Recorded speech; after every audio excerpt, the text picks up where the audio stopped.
Meow. Meow. So we're starting with Kitty's head, and then we'll zoom out and we'll do the body and do whole kitty. Just found a spot for the muzzle there, and then I'm gonna just kind of shape that head because it's not perfectly round. Kitty has kind of a squarish look due to the long hair. And right now I'm kind of just mapping where everything else is on the face. So you see how those lines come up around the muzzle to find where the eyes go. There's different ways to do it. And I don't always do it the same way. I like to try different things. Certain things work for me better at certain times.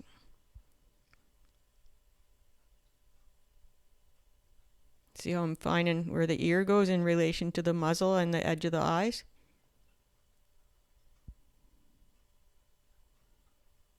Yeah, that first line wasn't quite right.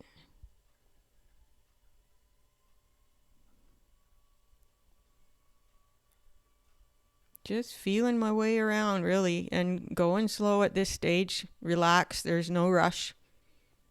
Think about what you're doing. And that's part of the beauty of it. It's so meditative, and it can just take you out of the rest of the things in the world that you maybe want to forget about at the time. See how the muzzle just kind of appears with those two ovals?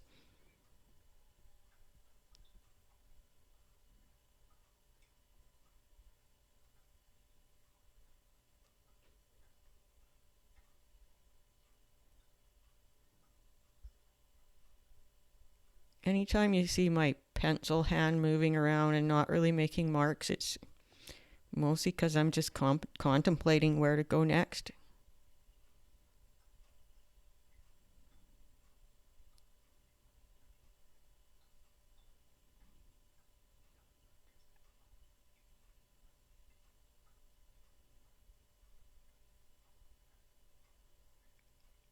And this is a voiceover. I find it doesn't really work to talk while I'm drawing, so I generally do do the video and then do a voiceover. And I remember mucking with these eyes a little bit too much.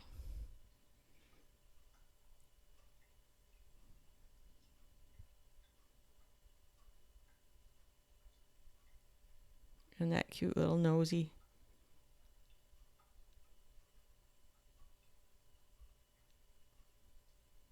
And the nose is quite small in relation with the other features with this kitty, and I kind of exaggerated that a little, I think, because I really like the cute little nose look.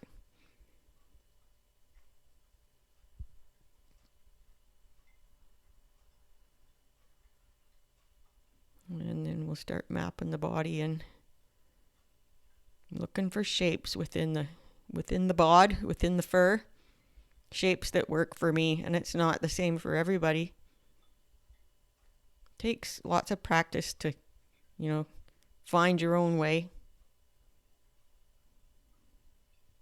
But the thing is, the practice is joyful.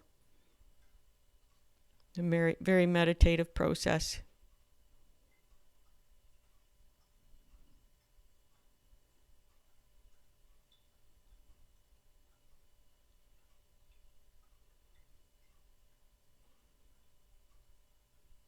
The line between those legs is not really, it just needs to be short.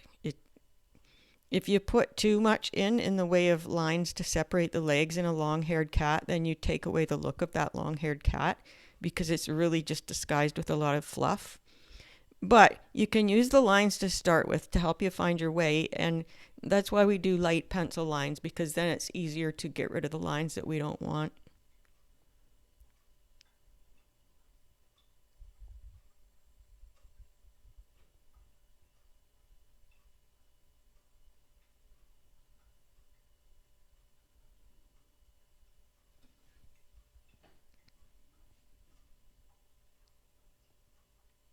Must be changing pencils here.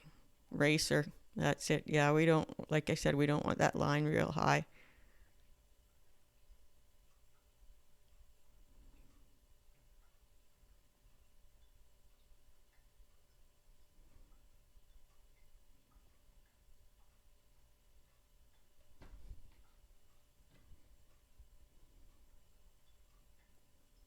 I feel like with the eyes with this cat, I could have popped them in a lot quicker and not fussed over them as much, but we learned something with each drawing.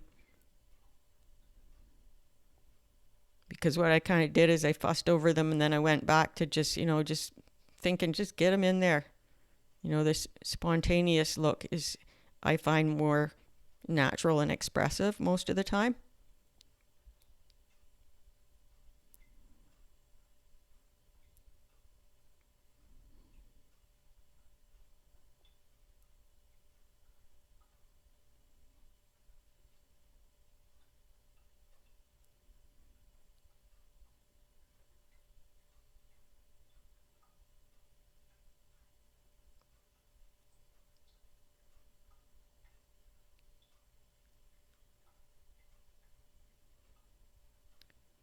And I haven't drawn hair around the edges of the body, but as you can see, that's why I like to have the finished drawing up there beside us too. So you can see, what we're heading for.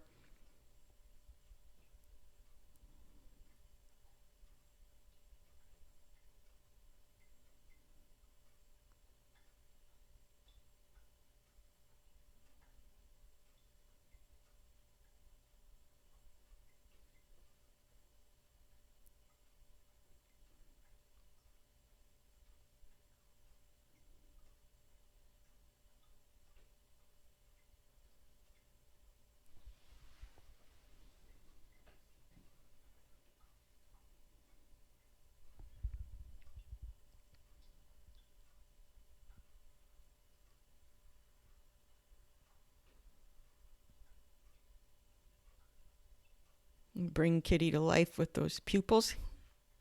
And there's different ways to do them, how to get that highlight in there. If you want the highlight, you don't necessarily need the highlight. I like the highlight, but I don't generally look for a highlight in the photo. I kind of just do my own, just to make sure there's a bit of a highlight there because I like it. And the tabby stripes follow the contour of the cat's face. So they're really good contour lines to help you get some depth. And I'm really partial to those tabby stripes beside the eyes. I think I love the character that really playing them up gives. And just a itty bitty mouth.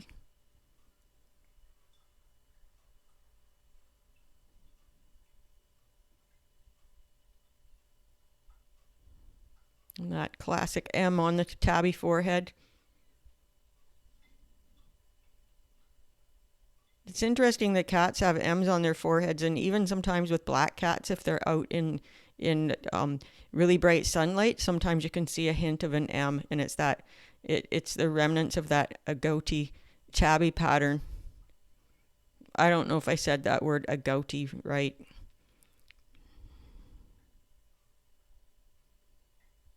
I do my best.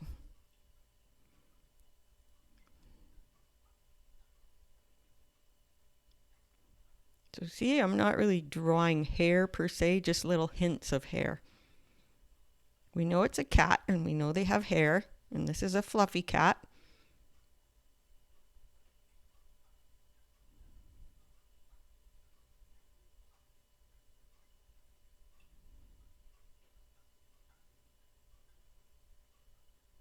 So we definitely want that fluffy cat look.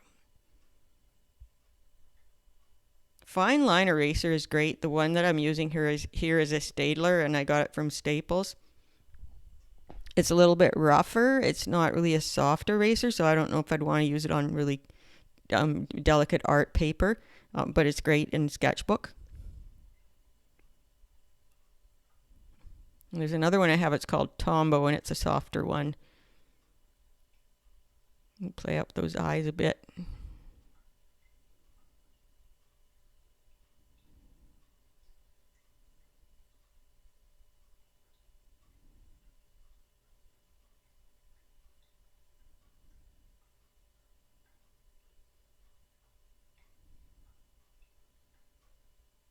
I'm liking Kitty.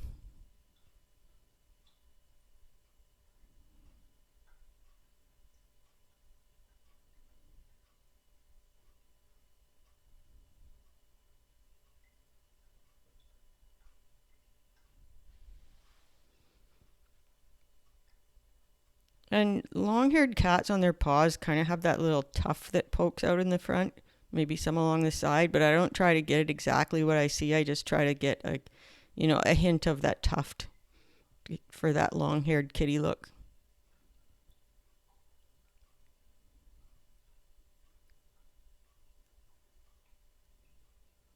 And the paws, the back paws are, try to fade them away a little bit, not having them quite as dark as the front ones, so they kind of forces them into the background. And the tail's not showing in this picture. Tail must be right out behind kitty. If a person wanted to, they could add a tail. It's good practice to kind of, try to make the tail look convincing when you don't have it there for reference.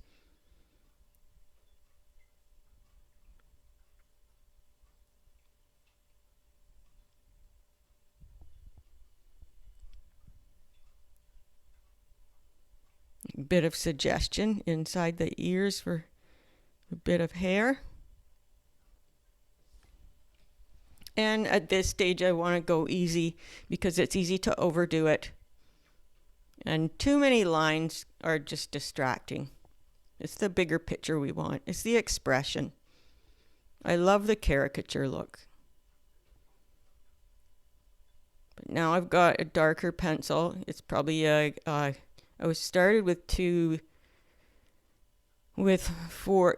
I think, and I believe this is a 4B I'm working with now. So I'm just really cautiously darkening up some of the lines, and also having my eraser handy because sometimes it's nice to soften some of the lines up if I feel they're a little bit too stark.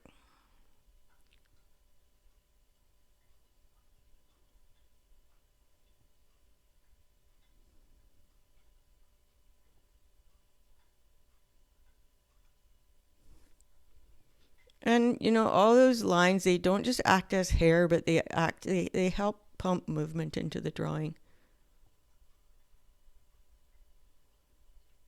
And those tabby lines, I want to be lighter. If you put too many tabby lines on the face, even though they really are there, it's distracting. We want to simplify the pattern of markings.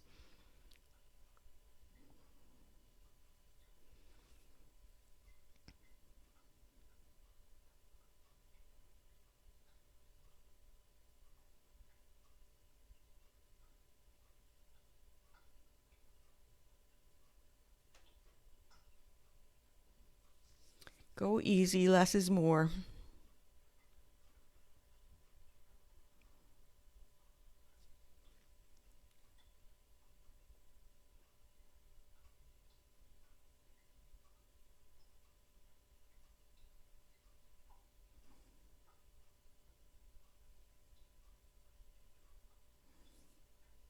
And I love to hear from you. Please let me know what kind of videos you'd like to see. Is there a particular cat pose you'd like to see? Are my videos working for you? Is there somewhere that I could improve? I'd love to hear back from you. And I love to hear about your cat too, and where you live, what part of the world you're watching from.